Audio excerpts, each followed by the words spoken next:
¿verdad? El tema del sufrimiento, el tema de los tiempos difíciles, sobre todo cómo nos relacionamos con ellos. Y yo quiero preguntarle esto en esta mañana, ¿verdad? ¿Cómo se relaciona usted con el tiempo difícil? ¿Cómo se relaciona usted con el sufrimiento? ¿Cuál es su reacción? Y yo sé que hay diferentes tipos de sufrimientos, de injusticias, de cosas que nos suceden, de tristezas, de enfrentar las tristezas. Simplemente quisiera preguntarle y que reflexionáramos juntos cómo es que nosotros nos relacionamos con el sufrimiento. Yo sé que todos los que estamos aquí, hermanos, no hay nadie que esté aquí que no haya sufrido de alguna forma o de otra, en diferentes magnitudes, ¿verdad? En diferentes tiempos, en diferentes momentos. Yo sé que todos hemos sufrido. El tema del sufrimiento, hermanos, es un tema que mucha gente trata de explicar. Yo no voy a tratar de explicarle, de darle una razón de Dios, de por qué Dios permite el sufrimiento en nuestra vida. Quizá en algunos momentos vamos a hablar de este tema, pero por varias semanas me gustaría que estuviéramos reflexionando en varios pasajes y varios conceptos que tienen que ver con el sufrimiento y cómo la iglesia del Señor, cómo nosotros como la iglesia nos relacionamos con el sufrimiento. ¿Qué dice la Biblia sobre eso? ¿Sabe usted que este mundo, o nuestra sociedad, en nuestras vidas, en nuestro mundo, continuamente estamos enfrentando el sufrimiento y continuamente es un mundo de sufrimiento? Por ejemplo, dicen las estadísticas, hermanos, que cada hora mueren 100 niños. Cada hora muere, en el mundo, cada hora mueren 100 niños de forma violenta, ¿verdad? Entonces, en lo que se haya terminado este servicio de adoración, desde que empezamos y desde que terminamos, habrán muerto 100 niños de forma violenta en el mundo, ¿verdad? Y nosotros nos podemos preguntar, bueno, ¿por qué? ¿Por qué pasa esto? ¿Por qué sucede esto? Y la cosa también, hermanos, que pasa es que no solamente hay sufrimientos que los vemos como estadísticas, sino que también los sufrimientos son personales, los hacemos más nuestros. A veces escuchamos las noticias, no, pues que hubo un temblor en Nepal o que hubo un terremoto en Japón, ¿no? Pero decimos, pobre gente, oramos por ellos o hasta podemos enviar ayudas o mandar ayudas o ayudar de alguna manera, pero cuando el sufrimiento se encarna en nosotros, hermanos, cuando nos pasa a nosotros, ya no son 100 niños, sino el niño tiene nombre y es de usted, ¿cierto, hermanos? Y es de usted, ¿verdad? Entonces, eso, o el sufrimiento tiene nombre y entra a su familia y usted quiere que el mundo entero se detenga porque nos pasó a nosotros. Y eso sucede, ¿no? Entonces, el sufrimiento sucede de forma mundial, de forma global, pero también nosotros lo experimentamos de forma natural y personal. Lo experimentamos de forma personal, es decir, esos números que vemos a veces en la televisión, hermanos, de pronto nos toca a nosotros ser uno de esos números. Por ejemplo, se han enfermado de COVID 5 millones de personas en el mundo, ¿verdad? 5 millones de personas en el mundo. Y usted dice, usted lo ve en la tele, usted prende el televisor y usted lo ve ahí, ¿verdad? Que viene nuestro amigo y Jorge Ramos y dice, 5 millones de personas se han enfermado de COVID, pero cuando a usted le da, es diferente que ver un número tan grande en la televisión. ¿Cierto, hermanos? Porque se vuelve personal, me dio a mi familia. Usted dice, bueno, en este tiempo de pandemia murieron tantas personas en el año 2020. Y usted lo ve y dice, ok, sí, murieron, pero cuando le pasó a usted, cuando ese sufrimiento, usted lo encarna. Usted ve accidentes automovilísticos. Hubo tantos choques en el condado de Shelby, pero cuando usted choca, todo se ve diferente. ¿Verdad, hermanos? O las enfermedades. O ve el desempleo también. Usted ve y dice, lanzan un número bien general. En Estados Unidos hay tantos millones de personas desempleados que no pueden encontrar trabajo. Y hasta a veces ver un número tan grande, hermanos, nos hace insensibles porque usted dice, bueno, pues no buscarán bien. No buscarán trabajo. Trabajo es lo que hay aquí. Pero cuando le toca a usted estar luchando con el trabajo, todo cobra un sentido muy diferente. ¿Cierto, hermano? Entonces, ¿cómo es que unos sufren y unos no, hermanos? ¿Cómo es que unos sufren y unos no? ¿Cómo es que a usted le pasan cosas o a veces no le pasan? Sí, y una de las características que tiene el sufrimiento en la vida, hermanos, es que es aleatorio. Dicen en inglés random, ¿verdad? Es random, hermanos, es aleatorio. ¿Qué quiere decir eso? Que esto es como aquel hombre, aquel iba a decir narcotirador, pero no, eso es otra cosa, francotirador, que había, no sé si se acuerdan las noticias, hace años en Washington había un hombre que cargaba un rifle, hermanos, y mataba gente al azar, de manera aleatoria, sin ningún perfil, sin un perfil establecido, agarraba y al que pasara, le mató mucha gente. Cuando lo agarraron, hermanos, se dan cuenta que mató de toda raza, de toda economía, de toda...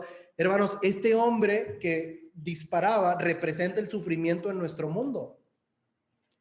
El sufrimiento es como un hombre que se para, hermanos, y que le va disparando aquel que va pasando de forma aleatoria. No tenemos forma de explicar por qué unos sufren y otros no. La única explicación, hermanos, es que, o más bien, no la única explicación, pero el único sentido para nosotros es que es de forma aleatoria.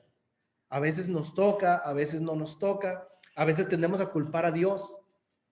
Pero Dios, ¿por qué lo permite? Y no es que Dios lo permita, sino que así es la vida, hermanos. A veces nos toca no sufrir, a veces nos toca sí sufrir. Yo creo que usted ha estado en ambas partes de la línea, ¿sí?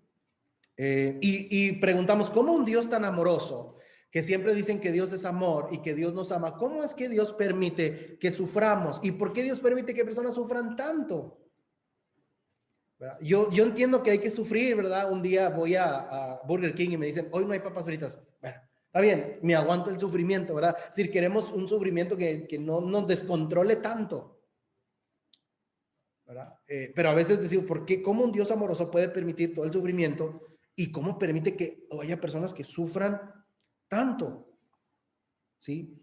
Y el sufrimiento, hermanos, acerca a muchas personas a Dios y el sufrimiento aleja a muchas personas de Dios también. Hay personas, hermanos, que cuando han sufrido fuertemente se han alejado de Dios y dicen, ¿por qué te alejaste de Dios? Porque yo no puedo creer que Dios haya permitido que yo haya pasado todo esto. Por eso.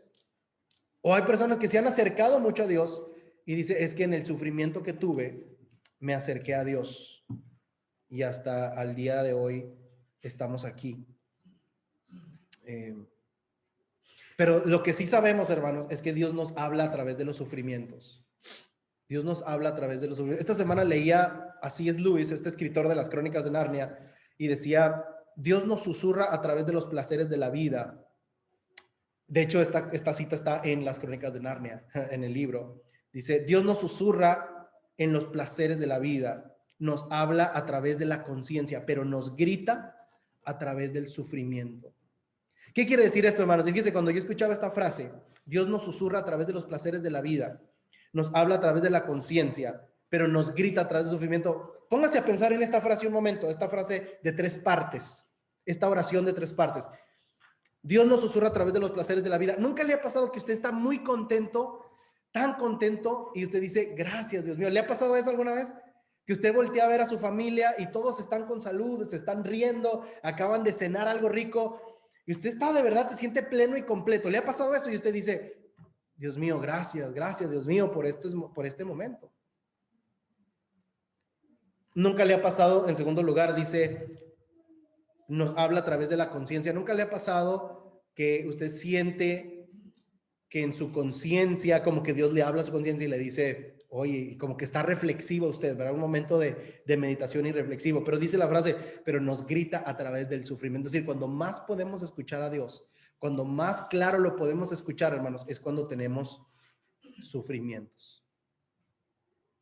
¿Sí? Entonces, por varias semanas, hay mucho que podemos decir sobre el sufrimiento, sobre el dolor en el mundo. Por varias semanas, por varios domingos vamos a estar hablando de este tema. Y hoy me gustaría hablar de tres conceptos rápidamente, hermanos. 3 conceptos de cómo podemos nosotros entender el sufrimiento. Fíjense bien, no es cómo podemos entender a Dios, pero cómo podemos nosotros entender o comenzar, porque durante las otras semanas vamos a estar hablando de otros aspectos, pero ¿cómo podemos nosotros empezar a entender el sufrimiento? ¿Cómo podemos nosotros empezar a entender el sufrimiento? Bueno, 3 cosas, rápidamente, hermanos. Número 1, debemos recordar la caída del hombre.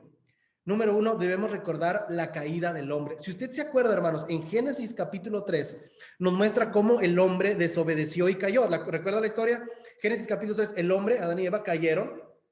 cayeron en pecado y a través de ahí, hermanos, dice Romanos 5, fue la entrada. Adán fue la puerta al pecado. Adán fue la entrada para que el sufrimiento entrara a nuestra vida. Ahora, fíjese bien en esto, hermanos. Cuando Dios hizo su plan original para nosotros, cuando Dios hizo al hombre en su plan original, hermanos, la idea no era que hubiera sufrimiento. La idea no era que hubiera muerte, hermanos. La muerte entró hasta el capítulo 3 y el sufrimiento entró hasta el capítulo 3 de Génesis, cuando el hombre cayó en pecado. Entonces, parte de la razón principal por la cual hoy tenemos sufrimiento y muerte y tristeza en nuestra vida es por el pecado del hombre. Fíjese bien en esto que le voy a decir. No es por el pecado específico de una persona. ¿Qué quiere decir esto? Que no podemos pensar que si usted cometió ayer un pecado, mañana Dios le va a mandar un sufrimiento. No, estamos hablando de términos generales. En general, parte del sufrimiento que nosotros vivimos en el mundo en general es por el pecado que hubo desde el principio. Entró el sufrimiento, entró la muerte, entró el pecado y hasta el día de hoy seguimos nosotros cosechando esas consecuencias. Pero usted debe recordar, hermanos, que no era el principio, al principio no era la idea original de Dios, que el ser humano viviera así. No era la idea original de Dios. ¿Por qué le digo esto? Porque cuando, por ejemplo, nosotros perdemos un ser querido o cuando vienen sufrimientos a nuestra vida, nosotros nos sentimos como sacudidos por la vida. ¿Le ha pasado a usted que le pasa algo y usted se siente sacudido por la vida? Usted se siente sacudido, como decimos en México, como sacado de onda, fuera de órbita, y usted dice, si fuera normal y natural el sufrimiento, hermanos, porque a veces la gente viene y nos dice eso, es que el sufrimiento es normal. El sufrimiento es natural. La muerte es algo normal de la vida. No es algo normal ni natural de la vida, hermanos. Si fuera algo normal, natural de la vida, lo podríamos vivir de forma normal y natural. ¿Por qué una persona es tan sacudida con el sufrimiento? Bueno, la razón principal, hermanos, es porque no es natural. No es normal. ¿Verdad? Eso entró hasta el capítulo, no es eso parte de la idea original de Dios. Por eso la promesa, hermanos, es que eso un día se va a acabar porque no es normal. ¿Está en nuestro mundo? Sí está en nuestro mundo. Pero no es parte normal de la vida. ¿Sabe qué, hermanos? ¿Sabe que necesitamos recordar la caída de Adán y de Eva? Y no solamente culpar a Adán y a Eva, sino entender que el hombre los hombres, los seres humanos, somos seres caídos, hermanos. Que no hemos sido restaurados de forma final. Debemos recordar eso. Cuando el cristiano piensa, hermanos, fíjese bien en esto que le voy a decir, cuando el cristiano piensa que Dios le debe una vida buena,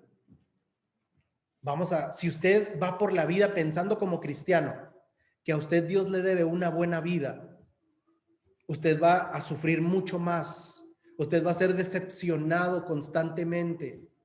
Si usted va por la vida diciendo, yo soy una persona buena, por lo tanto Dios me debe dar una buena vida, va usted a ser decepcionado constantemente. Dios no nos debe una buena vida, hermanos. Sí. Dios no nos debe una buena vida. Dios no tiene la responsabilidad. Dios no tiene la responsabilidad, hermanos, de hacernos totalmente felices en esta vida.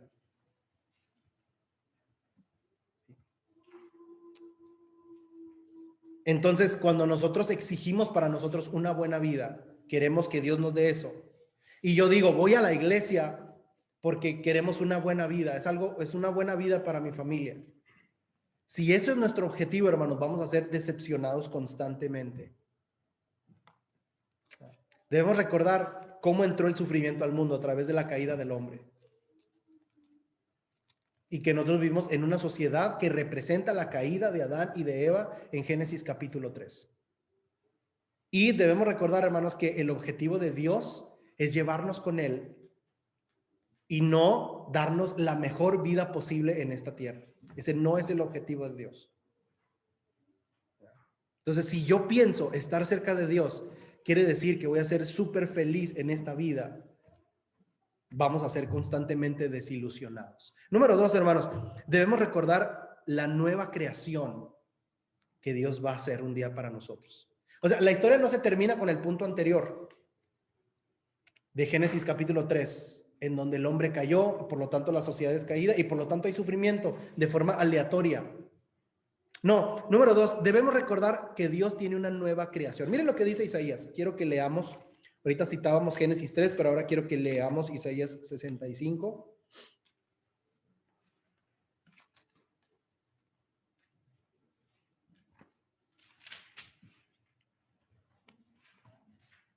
Isaías capítulo 65.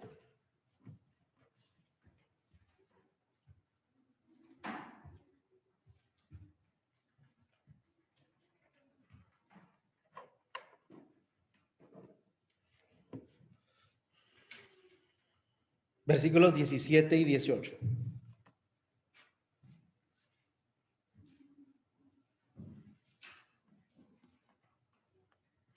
Isaías capítulo 65, mire lo que dice, versículos 17 y 18. Dice, por tanto, yo creo cielos nuevos y nueva tierra, y no serán recordadas las cosas primeras, ni vendrá a la memoria, ni vendrán a la memoria, pero gócense y regocíjense para siempre en lo que yo voy a crear.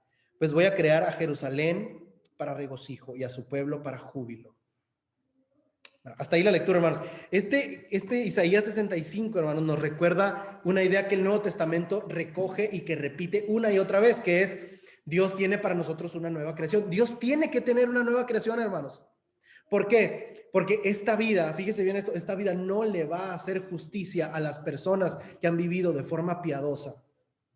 Se lo repito otra vez, esta vida no le va a hacer justicia a las personas que han vivido de forma piadosa. Habrá personas que habrán vivido de forma piadosa cerca de Dios y esta vida no le va a hacer justicia. Si esta vida es todo lo que hay, hermanos, es una vida totalmente injusta y Dios es un Dios totalmente injusto. Pero cuando Dios nos presenta la idea de la nueva creación, de que Dios va a hacer algo nuevo, entonces sabemos que Dios es un Dios justo, hermanos, y que esta vida por la caída del hombre es una vida de injusticias y de sufrimiento, que habrá personas que se porten mal y que les vaya bien, hermanos, y habrá personas que sean piadosas y que sufran. Esta vida no le va a hacer justicia a todos los que vivan o que habrán vivido de una forma piadosa. Debemos recordar, hermanos, que Dios es el juez, que una de las cosas que va a hacer Jesucristo es juzgar. Fíjese, el concepto de juicio final, hermano, suena a veces horrible. Se usa en las películas para conceptos totalmente antibíblicos, es decir, para asustar a la gente el juicio final. El juicio final en la teología hasta está empezando a ser un concepto anticuado, hermanos. Muchísimos escritores y teólogos contemporáneos dejan de escribir, de hablar, de predicar sobre el juicio final. Pero el juicio final, hermanos, no es para asustar a la gente, es también para darle consuelo al cristiano. Por eso en el libro de Apocalipsis, hermanos, las 3 o 4 veces que aparece el evangelio en Apocalipsis, dice el evangelio que es el juicio final. En Apocalipsis el evangelio es el juicio final. Y usted dice, ¿cómo las buenas noticias, qué es lo que significa evangelio, puede ser el juicio final? Porque para el cristiano lo es. Es el tiempo de hacer justicia. Si no hay un juez, hermanos, fíjese bien, si no hay un juez, quiere decir que el ser humano vamos a tener que salir a hacer justicia por nuestras manos. ¿Cómo termina la sociedad cuando los seres humanos empiezan a tomar la justicia por sus manos, hermanos? ¿Cómo termina la sociedad? Mal. El ser humano no puede tomar la justicia por sus manos. ¿Por qué? Porque nosotros no podemos ver los corazones, por lo tanto yo no sé lo que ustedes merecen y ustedes no saben lo que yo merezco. Un gran problema y un gran pecado que tenemos es el de juzgar. Juzgar es un gran pecado que es condenado a través de toda la Biblia. No juzgar en el sentido de señalar el pecado, pero juzgar en el sentido de tomar un lugar de juez que a mí no me corresponde. Yo no puedo ver su corazón, yo puedo ver su cara. Yo hoy en la mañana puedo ver su cara y pienso muchísimas cosas de su cara, pero yo no puedo ver su corazón. Gracias a Dios que el juicio de Dios no está en manos de Juan Mesa, porque yo le juzgaría a usted por su cara y quizá no nos iría nada bien con eso. Ustedes me juzgarían a mí por mi cara y tampoco me iría nada bien por eso. Entonces, no puedo tomar yo el juicio en mis manos porque sería un verdadero desastre. ¿Qué tenemos que hacer entonces, hermanos? Esperar cuando venga Jesús a presentarnos la nueva creación y que Él haga justicia. Él es un juez justo, Él va a ser un juez justo, hermanos, y también nos va a traer la resurrección. Él nos va a traer la resurrección. Entonces, esas palabras que dice Pablo, hermanos, nosotros no somos como los que no tienen esperanza, son de verdad para usted. Cuando Pablo dice allá a los tesalonicenses, nosotros los cristianos no somos como los que no tienen esperanza, hermanos, nosotros no lloramos como los que no conocen a Cristo. Nosotros no vemos la muerte como los que no conocen a Cristo. Nosotros no afrontamos el sufrimiento como los que no conocen a Cristo. Y Pablo se lo decía a los tesalonicenses, no se comporte como los que no tienen esperanza, porque usted debe creer en dos cosas, en la nueva creación y en la resurrección. ¿Usted cree en esos conceptos, hermanos? En la nueva creación y en la nueva resurrección. Si usted lucha con estos dos conceptos, usted necesita replantear su cristianismo, su teología, su forma de ver la vida, porque son la base de lo que creemos, es la base del por qué estamos aquí. Este no es un club, hermanos, de venir a sentirnos mejor, venir a que nuestros hijos se animen, venir a conectarnos. Esto es el club de la resurrección y de la nueva creación. Es este. Venimos porque creemos en la resurrección. El apóstol Pablo por eso lo dice, si no creemos en la resurrección, no hay más nada. En vano es todo lo demás. Entonces Pablo nos dice, nosotros no somos como los que no tienen esperanza. ¿Sí? Entonces, número uno, en este mundo hay sufrimiento por la caída del hombre, es parte de la naturaleza pecaminosa de este mundo y el sufrimiento es aleatorio, hermanos. Puede usted salir de aquí hoy, digo, no que yo se lo desee, ¿verdad? Pero puede chocar, ¿verdad? Y le puede ir mal. Esta semana uno de nuestros hermanos en Cristo de aquí, White Station, un hombre piadoso, tuvo un accidente, hermanos, y su vida no va a ser la misma otra vez. Esta vida no le va a alcanzar a hacer justicia a Mike de lo que le pasó esta semana. Pero sí va a recibir la nueva creación y la resurrección de los muertos. ¿Se fijan eso, hermanos? Entonces, en esta vida no vamos a poder cosechar la justicia en su totalidad, pero creemos en la nueva creación. Y a usted, estoy seguro que como a Mike, a todos nos han pasado diferentes cosas. Si usted espera una compensación en esta vida, va a ser usted grandemente decepcionado. Usted no va a recibir eso en esta vida. No vamos a recibir eso en esta vida. Creemos en la nueva creación, donde, como dice Isaías, donde estas cosas no serán recordadas. Y último, hermanos, necesitamos recordar la encarnación de Jesús. Necesitamos encontrar la encarnación de Jesús. Muchas personas dicen, hermanos, que cuando esté en sufrimiento, lea el libro de Job. Y yo le digo, si usted está sufriendo, no lea el libro de Job. Cuando analizamos bien el texto, cuando estudiamos bien el libro de Job, hermanos, nos vamos a dar cuenta que Job, en primer lugar, sufrió de forma aleatoria. Esto que estamos diciendo, no había una razón. Había 3 amigos, y después llegó uno cuarto, a convencer a Job y a decirle en todo el libro de Job, a decirle, tú estás sufriendo porque cometiste un pecado. Y eso es algo que fíjese, eso es algo que los seres humanos nos preguntamos, ¿qué hice mal? ¿Qué hice mal? ¿Qué pecado cometí? ¿Qué pecado he cometido para que me pasara todo lo que...?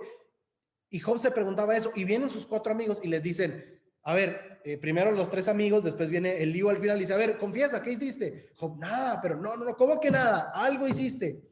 Y al final viene Dios, hermanos, y le dice a los 4 amigos, ustedes son una pésima representación de lo que a Job le pasó. Entonces Job le pregunta, bueno, Dios, ¿y por qué entonces sufrí? Y la respuesta de Dios en Job es, no estás listo para saberlo. Entonces es un libro frustrante porque Job al final del libro quiere recibir una respuesta y no la hay. Dios le dice, no te voy a decir. Para empezar, tú no estás listo, tu mente no está lista para recibirlo. Y ya, así se acaba el libro. Entonces, si yo estoy buscando una respuesta, Job no es el libro precisamente que estamos buscando. Pero después viene el Nuevo Testamento, hermanos, y encontramos libros como Juan, en donde dice que Dios se hizo ¿qué? Carne. Dios se hizo carne. Es lo que empieza diciendo el Evangelio de Juan. En el principio era el verbo era con Dios, y el verbo ¿quién era, hermanos? Dios. Y luego el verso 14 dice, y aquel verbo se hizo carne y habitó entre nosotros y vimos su gloria como del unigénito Hijo del Padre. Dios se hizo carne, hermanos. Fíjese, yo quiero poner estas dos ideas en su mente en esta mañana. Por un lado, Dios le dice a Job, tú no puedes entender el por qué sufres. Luego viene el Nuevo Testamento y dice Dios, yo me voy a ir a la tierra, a hacerme como tú, para entender lo que te pasa. ¿Se fijan eso, hermanos? Yo no puedo entender, hermanos, la mente de Dios en cuanto al sufrimiento, pero Dios sí me puede entender a mí en lo que yo he sufrido. Dijo por ahí alguien, pero esa es la mitad de la respuesta. Pero esa es la mitad que necesitamos. ¿Cierto? Esa es la mitad que necesitamos. Saber que yo no voy a poder entender la mente de Dios, pero que usted sepa como cristiano que Dios a usted sí lo puede entender. ¿Por qué? Porque Jesucristo vino a esta tierra. Porque Dios se hizo carne. Porque Él sabe lo que es sufrir, Él sabe lo que es pasar hambre, Él sabe lo que es perder un ser querido, Él sabe lo que es no tener mucho, Él sabe lo que es recibir. Dígame, ¿qué ha sufrido usted? Y pregúntese si Jesús no ha pasado eso. ¿Usted ha pasado injusticias? Pregúntele a Jesús. ¿Usted ha perdido seres queridos? Jesús perdió a su padre. ¿Usted ha tenido que renunciar a cosas? Jesús. ¿Usted ha sido maltratado? ¿Usted ha sido traicionado? Jesús sabe de eso. Si usted ha pasado enfermedad, Jesús sabe de eso. Entonces, nosotros como cristianos no vamos a poder entender totalmente, hermanos, la mente de Dios, pero vamos a saber que Dios nos entiende a nosotros totalmente. Déjeme terminar con una historia. Hace tiempo leía una historia, hermanos, de un profesor cristiano que estaba enseñando dando un seminario en una universidad y estaba hablando sobre este tema, la encarnación, cómo Dios se hizo carne. Y por ahí se paró en la audiencia un hombre musulmán y le decía, quiero que sepas lo absurdo que se escucha, ¿verdad? Que es lo que creen en el Islam. Quiero que sepas lo absurdo que se escucha que Dios haya venido a la tierra y que su misma creación lo haya matado. Eso en el Islam no tiene sentido. No tiene sentido que Dios, el creador de todo, venga, se someta a su creación y que su creación lo termine matando. Sí, ¿sabes lo absurdo que suena eso? Y todos esperaban como el superargumento, la respuesta del profesor cristiano. Y él lo único que le dijo fue, tiene razón. Tiene razón. No tengo nada, tiene usted toda la razón. O sea, no tengo nada que decirle. Usted tiene toda la razón. Eso es lo que nosotros creemos firmemente. Que es absurdo, pero que sucedió. Fíjense, hermanos, de todas las religiones del mundo que hay, el budismo, el hinduismo, el islam, todas las religiones del mundo, nosotros somos la única religión del mundo que cree que nuestro Dios sufre. Somos la única, nadie jamás en su religión, en el islam, en el judaísmo, en muchísimas religiones, hermanos, creerían lo que nosotros afirmamos, que Dios es un Dios que tiene heridas. Eso filosóficamente, hermanos, es algo que no tiene sentido para nadie. Nosotros en el cristianismo lo creemos. Dios es un Dios de heridas, es un Dios que nosotros hemos herido, que sufre igual que nosotros y que vino a la tierra. Esto que estoy diciendo ahorita, hermanos, sería una gran blasfemia para muchísimos centros religiosos de nuestro tiempo, que Dios es un Dios que tiene heridas, pero las tiene. Y eso nos da esperanza. Entonces, hermanos, definitivamente en este mundo hay sufrimiento. Pero para empezar a hablar de esto, hermanos, para empezar a hablar del sufrimiento, necesitamos recordar estas tres cosas. Número uno, que vivimos en un mundo caído desde Génesis capítulo 3 y que a partir de eso el pecado entró y ahora el sufrimiento es como un hombre, un tirador, un francotirador que anda tirando de manera aleatoria. Hoy no estoy sufriendo, mañana probablemente sí. Hoy estoy sufriendo, mañana probablemente yo no esté sufriendo, pero otro de mis hermanos lo va a estar. Hoy usted puede estar en paz y en bonanza, es muy probable que mañana no. Porque el sufrimiento en nuestra vida, por Génesis 3, es como un francotirador que le anda dando de manera aleatoria. Así es. Número 2, debemos recordar, hermanos, que esta vida no nos va a hacer justicia. Y por eso Dios ha creado la nueva creación.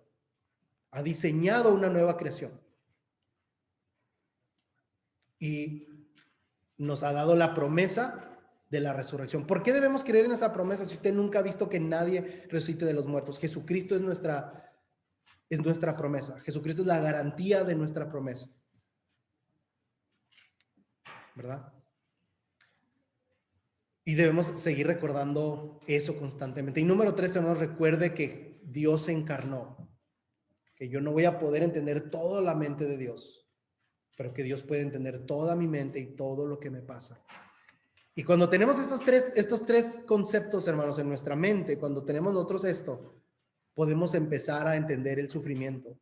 Podemos relacionarnos mejor. ¿Cómo nos podemos relacionar? ¿Cómo Dios camina con nosotros a través de los sufrimientos? Bueno, eso lo vamos a ir viendo en las próximas semanas. Pero recuerda, hermanos, que estamos este fundamento, estas 3 doctrinas, ¿verdad? La caída, la nueva creación y la encarnación de Jesús, para poder comenzar a entender mejor y a relacionarnos mejor con los sufrimientos. Que Dios les bendiga, hermanos.